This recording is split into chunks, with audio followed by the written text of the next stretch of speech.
Hey everybody, welcome back to the channel. My name is Nick and I talk all about trading and investing, and here on the A1 Trading Team YouTube channel, we're going to be talking a little bit more about stocks. Stocks go high and then they go higher. And to talk about stocks is something that I hold near and dear to my heart because I've been a long-term investor for I think like 5 years or so now. Stocks only go up. And today it's going to come down to one of the biggest questions that is asked in the financial world, which is, should I just buy index funds or should I buy individual stocks? Which one is better? Which one is going to yield more of a return? Because when we're looking at the markets, we all want the same thing. We all want to make as much money as we possibly can with risking as little money as we possibly can to make those sort of returns. Well, the age-old argument is, should you buy index funds, which are a conglomerate of many companies or investment assets pulled into one specific index, or should you go buy individual stocks, things like Apple, Tesla, Amazon, whatever you want to buy, right? Now, of course, I have to preface this video, I'm not a financial advisor. You should go consult your own financial advisor and go make your own decisions, go do your own due diligence. I'm not telling you what you should do. I'm just giving my opinion on whether or not it's better to buy index funds or individual stocks. Now, there are some pros and cons with both, so let's go ahead and jump into that now. Let's start with the index funds. The index funds, things like VOO, SPY, these big conglomerate things where you're buying into a large pool of stocks or assets, is a great way to diversify your money relatively quickly. And if you're a newer investor or a newer trader, the perks of not having to go select individual companies and do a bunch of research on every single one is a huge pro. Of course, it takes a massive amount of the work out of the game, right? Because you don't have to go sit there and research what Elon Musk just said or anything like that. It allows you to kind of just say, hey, let me go live my life over here and drop money into the bucket here on these longer term index funds. So that's a huge pro. I actually own some index funds in some of my accounts with some of my money, purely because of the fact that, you know, it's a relatively long-term, slow and steady investment.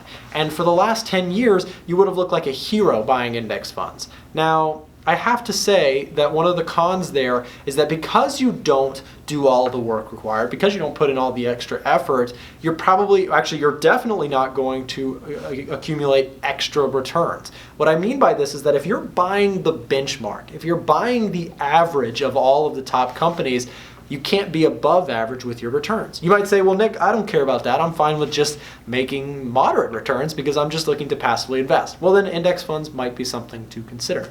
But if you're like me and you really love this stuff and you really want to spend the time to learn about individual companies or individual investment strategies that could yield higher returns than the average, and you want to be above average, that's where the index funds are not going to yield that for you. If you're just buying the average, you can't possibly outperform the average because you just have the average, right?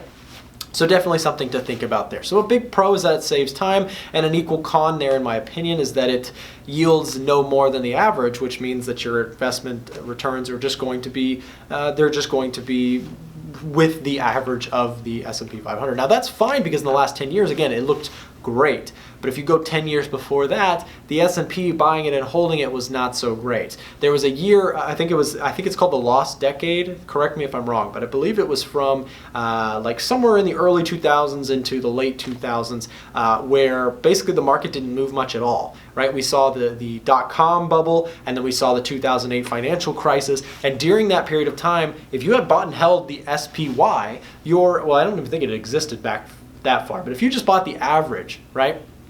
If you bought the average of the companies there during that time, you would have had like almost a flat 10-year period, which I don't know about you, but if my money didn't move for 10 years or it went down and then finally came back up after 10 years, that'd be a little bit, that'd be a little discouraging.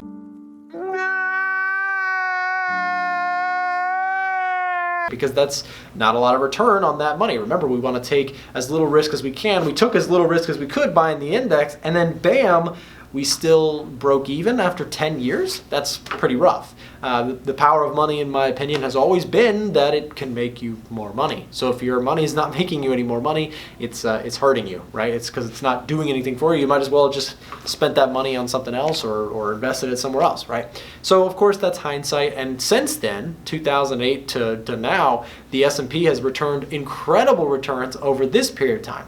So one thing that I'm going to encourage index fund investors to think about is that if you are buying the index and you are willing to hold it for 30 years, then most likely it's a decent investment, because most likely GDP and the population will rise most likely again, and the overall index will slowly climb over time. Now, there's almost certainly going to be more periods of time in the future that are down times. We might have a 2-year recession, we might have a 5-year recession. We don't know exactly what the future holds. So buying and holding these index funds can be, again, it can be a dead weight for a while if we enter into a recession period where you're not really getting any sort of return. So you kind of have to think about your outlook. Are you trying to cash out your money in 2 years or in 5 years, 10 years, 30 years? You have to kind of think about that when investing. Now, let's talk about individual stocks. We've talked all about index funds. Again, I think that there's some certain pros and cons there for people who like index funds, but let's talk about individual stocks. I invest into individual stocks, and right off the bat, the biggest con with individual stocks is you are taking bigger risk. Ask any investment manager or a person who talks about this stuff. They know that if you're investing in an individual stock, that company can go to zero, right? The S&P is not going to go to zero. If it does, the world's probably ending, right? Because if all the biggest companies, all of them went to zero, then we've got bigger problems than just running out of money.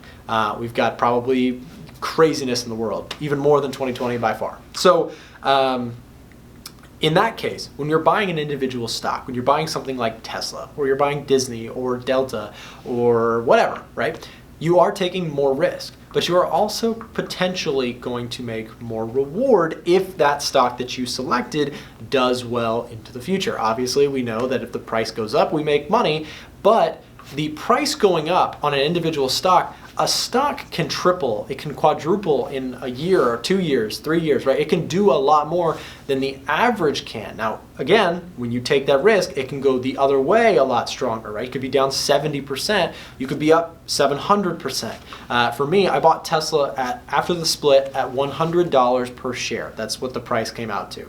It is currently, at the time of making this video, around $660, $670. That means the money that I invested in Tesla is 6 times the initial value that I owned it at. I'll give you another example. I bought Lyft, Lyft stock, LYFT. I think I bought it at like 33, I want to say. I'd have to double check. And it went down to like 16. So in that case, that investment went terribly. It came back and I've still held it, and I'm actually up now after all of the pandemic situation has calmed down. But again, that dip was really, really impressive. A lot more than the S&P's 30% drop during the 2020 correction, right? So you have to think about these things. Are you ready to take more risk? Are you looking for more return? Because if you're good at selecting stocks that do well, which is not easy to do, but if you do the research, you put in the time, and you believe in a certain company more so than just buying the average, there is the argument to be made that the returns could be substantially larger if you know what you're doing, if you spend the time required and put in the effort. They could be much larger than buying and holding the S&P 500. So you have to understand that it's really just a risk to reward thing, as well as a time versus less time reward, risk to reward thing, right? With buying index funds, minimal to no effort required. You just buy when you have the money or you want to invest money. And then with individual stocks, you have to spend so much time reading and looking into the company, looking at the balance sheets and the revenues that they're producing. All that sort of stuff takes time and effort. So that's my opinion. Do with it as you will. I personally prefer to invest in individual stocks and buy the index funds. Although I do have a little bit of index funds just for diversity's sake, I do buy mostly individual stocks with my investment strategies in the stock market. So thank you guys so much for watching. I hope you got something out of this video. If you did, please consider subscribing to our channel down below and giving this video a thumbs up, and we'll see you back in the next one.